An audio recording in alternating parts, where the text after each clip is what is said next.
Oke teman-teman, pakai topik. Oke, oke teman-teman, selamat datang kembali di channel Fajar Syek. Di seri Laravel Authentication, kita sebelumnya sudah membahas tentang register, login logout, email verification. Nah, kali ini kita akan membahas tentang forgot password atau kalau teman-teman bisa bilang reset password. Ini fitur yang sebenarnya harus kita miliki ketika kita mau membangun sebuah sistem autentikasi atau sistem multi-user. Di mana tujuannya adalah ketika user lupa password, mereka bisa melakukan untuk reset password dengan catatan atau satu syarat bahwa email mereka telah terverifikasi. Itu sebabnya kita harus melakukan email verifikasi. Untuk mengetahui sistem email verifikasi di Laravel, kalian bisa lihat link dari atas ya. Aku sudah mengattachnya nanti. Nah, kembali lagi untuk forgot password. Berkaitan dengan itu, teman-teman semua bisa membacanya di dokumentasi Laravel pada bagian security password reset. Nah, di sini dijelasi dari model preparation, database preparation, konfigurasi, routing, dan apa saja yang terjadi di dalamnya. Nah, seperti itu ya. Kali ini kita langsung praktek saja, biar cepat. Karena sini sudah malam. Oh ya, aku sudah masuk dashboard ya. Kita keluar dulu.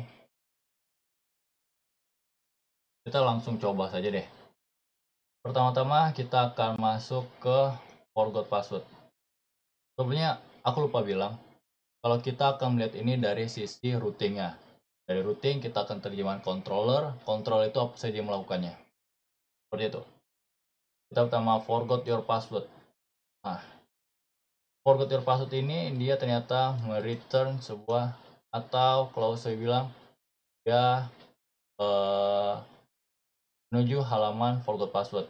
Kita bisa tahu dari URL. Nah, dari sini kita baca controllernya. Wah, kita lihat pada out, baru kita lihat sini adalah get forgot password. Get forgot password dia ada di create. Di create cukup simple, dia hanya mengirimkan berupa out forgot password. Cukup itu saja di blade. Nah, selanjutnya kita masuk ke form ini. Ini tadi form yang di return dari forgot password. Kita masukkan oke fulan@mail.com email. Nah, pada saat ini terjadi, apa yang terjadi pada routing dan controller? Kita bahas. Sebenarnya tadi aku bilang tentang blade, ya kan? Nah, kita harus melihat secara bersama. Di blade itu apa aja yang terjadi? Oke, blade-nya itu jangan sampai salah deh aku ya.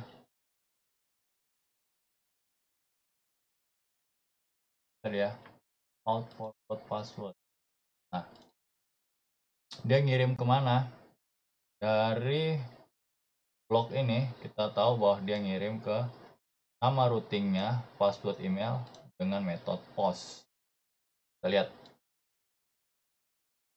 metodenya post, password email. Dia tetap pada kontrol yang sama dengan forgot password, sama metodenya store. Kita lihat ya, password reset. Di store dia akan menerima request, di mana request itu harus divalidasi email. Berarti kita harus email wajib, ya wajib dong. Kalau tidak, mana Laravel tahu dia mau ngirim kemana, kemana. Oke, setelah email apa yang terjadi? Ada catatan ditinggal.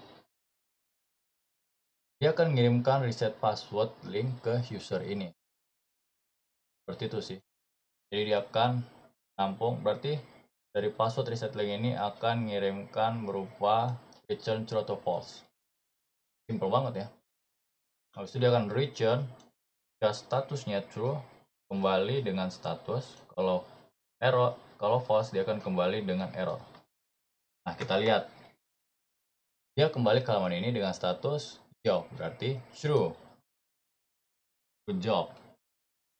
Di belakang layar, sebenarnya yang mereka lakukan adalah berhasil mengirimkan link reset. Dari sini aja sih katanya, send reset link. Kita lihat. Ini kita gunakan Mailtrap sebagai email testing. Nah, ini email yang tadi masuk. Sekarang kita reset password. Reset password, dia masuk ke URL reset password. Kita lihat get reset password. Oke, pada get reset password dia mengirim URL reset password, tapi dia juga menerima parameter token. Nah, di token ini kita lihat create, berarti kita harus ke metode create pada controllernya. Nah, di create di sini ada menjelaskan bahwa ya return blade view ke out reset password dan passing data request. Nah, kita buka blade-nya. Ini dia. Pertama kita lihat dari inputnya. Value-nya request row token. Kenapa? Karena ini routing. Ini di sini routing. Nih. Jadi kalau di sini nanti manggilnya, kalau di sini misalnya tadi kita ganti namanya aja. Apa ya? Kita tulis aja di atas ini misalnya kalau reset password kita ganti jadi ID, maka nanti ini request root ID bukan token gitu. Jadi tergantung daripada root bindingnya nih, parameternya. Oke, apa aja yang diterima dia?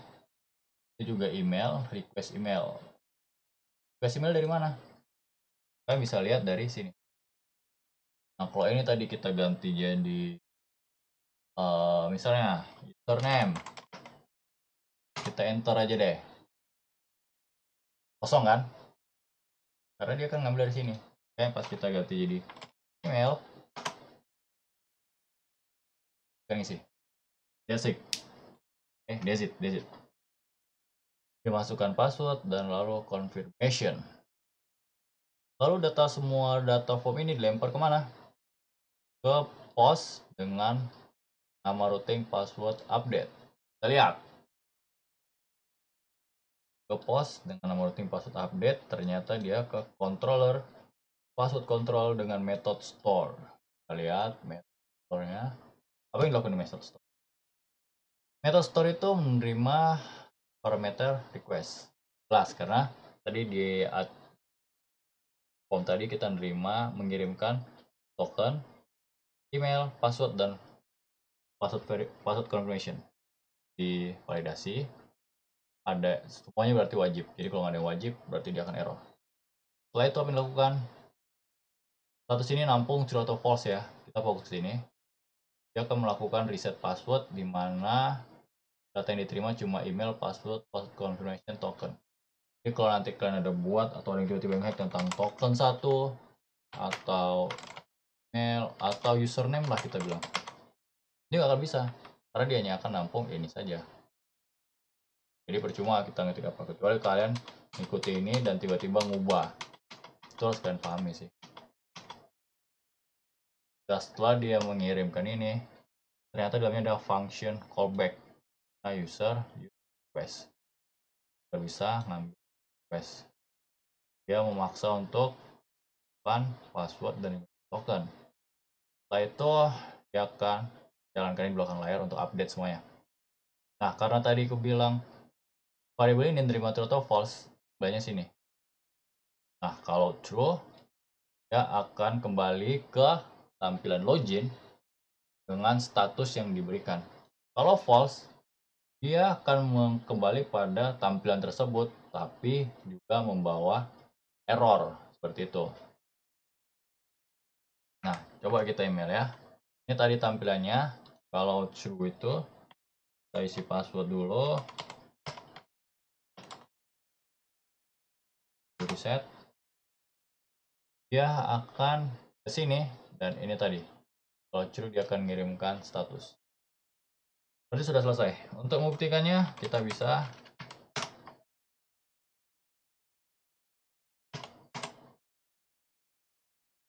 oke, masuk.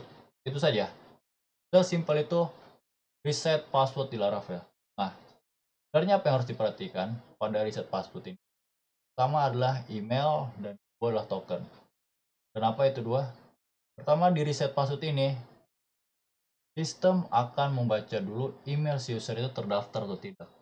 Jika terdaftar, dia akan mencoba mengirim reset link password ke email tersebut. Makanya, kita harus melakukan konfirmasi email. Kalau tidak, ya percuma. Hanya mereka lah yang tahu kemana email itu berada. Jadi kalau kita membuat email sembarangan dan kita lupa password, melakukan reset password meskipun tahu emailnya, kita nggak bisa buka emailnya karena kita nggak dapat link untuk password.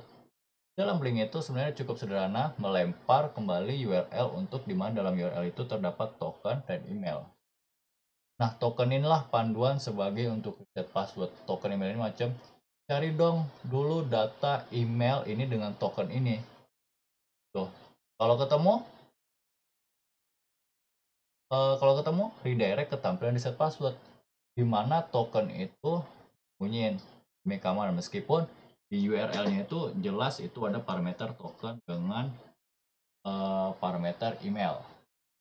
Untuk token yang binding itu dikirim ke form, di mana di situ nanti value-nya itu jadi request root token. Kalau misalnya kalian ganti jadi ID, jadi request root ID. Nah, dari email dan token yang telah dapat tadi dicocokkan, lalu password itu dapat diupdate. Nah, setelah berhasil diupdate, maka token pada ini table password reset akan hilang, yang sebelumnya ada hilang. Jadi ketika reset password berhasil, token yang sebelumnya tadi kita generate itu dihapus kembali. Ini mengantisipasi ketika seseorang mengetahui token dan email tersebut buat orang dapat melakukan reset password berkali-kali. Jadi untuk menghindari supaya nggak expired dan juga tidak terjadi reset password, juga mengurangi celah peretasan tersebut. Nah, itu saja penjelasanku tentang forgot password untuk email. Forgot password untuk Laravel Simple Authentication. Semoga video ini bermanfaat dan aku ingin menutup seri untuk Laravel Authentication.